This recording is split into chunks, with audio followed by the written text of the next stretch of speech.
आप सभी दोस्तों को मेरा एक बार पुनः नमस्कार, सादर प्रणाम। आज हम फिर एक नए टॉपिक पे डिस्कशन करेंगे।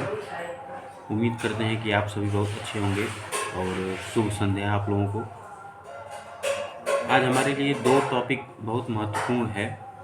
पहला टॉपिक तो ये है कि आज वीर कुंवर सिंह की जयंती है और हनुमान जयंती है। वीर कुंवर सिंह की जयंती पर आपको बहुत बहुत बधाई और हनुमान जयंती पर भी सभी को बहुत बहुत बधाई हो और हमारी तरफ से शुभकामनाएं हैं। तो हम पहले जान लेते हैं वीर कुंवर सिंह के बारे में।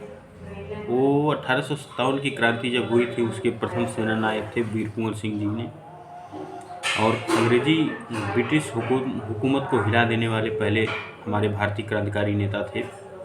और ये बेसिकली रहने वाले थे आरा के भोजपुर के जगदीशपुर गांव से बिलोंग करते थे।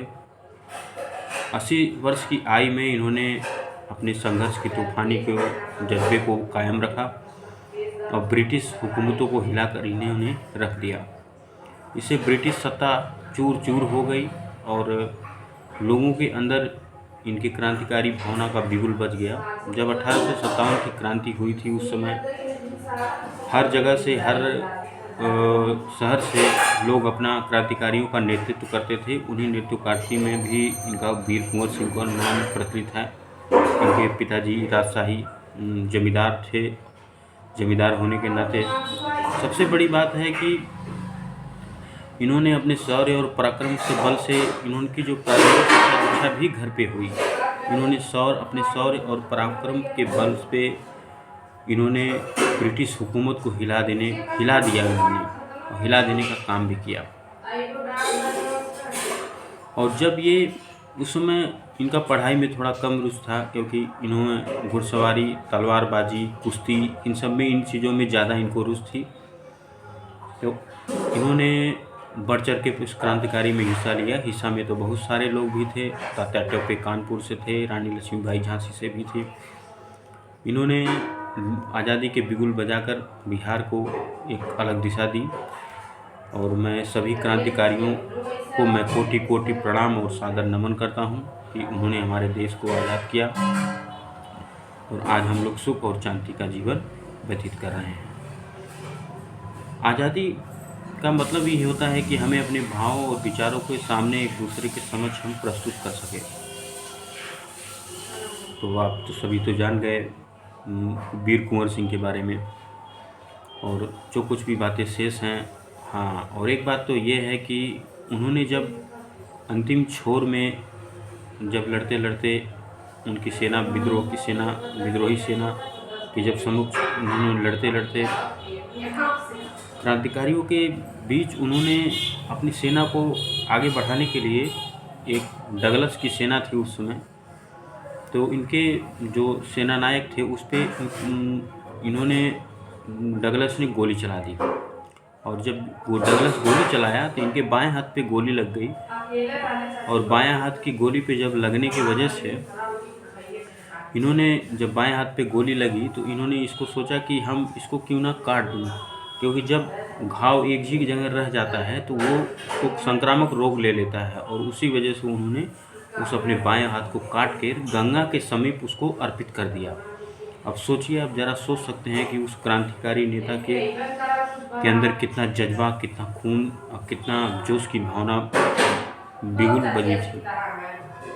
कल हम अपने नौजवान भाइयों के लिए भी मैंने वीडियो बनाया था, युवाओं के लिए भी, और युवाओं को भी इससे प्रेरणा लेनी चाहिए कि हमें अपने देश, अपने राज्य, अपने गांव को आगे बढ़ाने के लिए देश भावना को, प्रज्वलित भावना को अपने अंदर प्रस्फुटित करना चाहिए।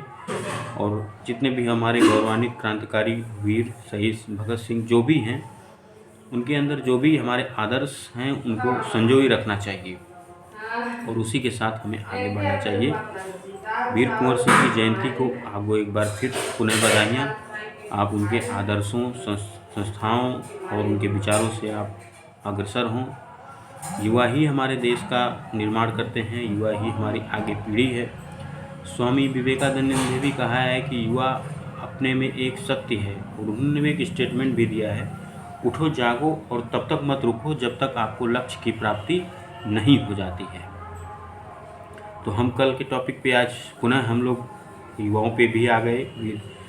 कुंवर सिंह की जयंती से हमने बहुत कुछ सीखा, उनकी बातों से, उनके आदर्श वाक्यों से, उनके जीवन से। और उनके आदर्श और जीवन को हमें हर पल हर चीज़ संजो कर रखना चाहिए और यही सीख लेनी चाहिए कि हमें अपने देश के लिए आगे कैसे बढ़ना है। और हनुमान जयंती हमारे श्री राम जी के अनन्य भक्त हनुमान जी की जयंती भी आज। आप लोगों को भी बधाइयाँ। और हनुमान जी भी एक दृढ़ता के प्रतीक हैं, अपने भक्ति के प्रतीक हैं। हनुमान जी भी ने भगवान राम के सेवा में कोई अटूट शक्ति नहीं थी, कोई अटूट नहीं था, पूरे सेवा भाव निष्ठा से की। आज भी हनुमान जी का नाम पूरे जोर शोर से लिया जाता है। भगवान राम के साथ हनुमान जी का नाम भी जोड़ कर लिया जाता है। और आपको हनुमान बनने के लिए आपके अंदर दृढ़ शक्ति भी होनी चाहिए।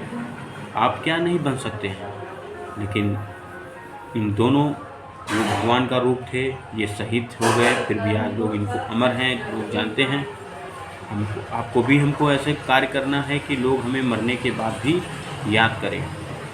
भगवान और इंसान में यही अंतर है कि इंसान परमात्मा से मिल सकता है सिर्फ अपने कर्मों से। आपके कर्म, आपके विचार, आपके नेक कार्य अगर अच्छे हैं तो आपको भगवान से मोक्ष की प्राप्ति जरूर मिलेगी।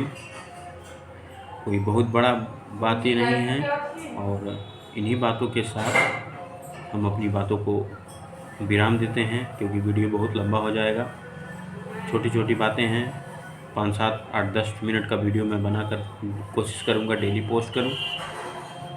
अगर आपको मेरी वीडियो अच्छी लगती हो तो आप बेशक उसको सब्सक्राइब कर सकते हैं और अपने कमेंट बॉक्स में छोड़ सकते हैं। हम उसका रिप्लाई ज़रूर करेंगे। और हमारी बातों को, हमारे विचारों को आप अगर बढ़ाएंगे तो हमें अच्छा लगेगा। और इन्हीं बातों के साथ हम आपसे अलविदा कहते हैं। एक बार फिर पुनः संध्या। नमस्कार सभी दोस्तों को।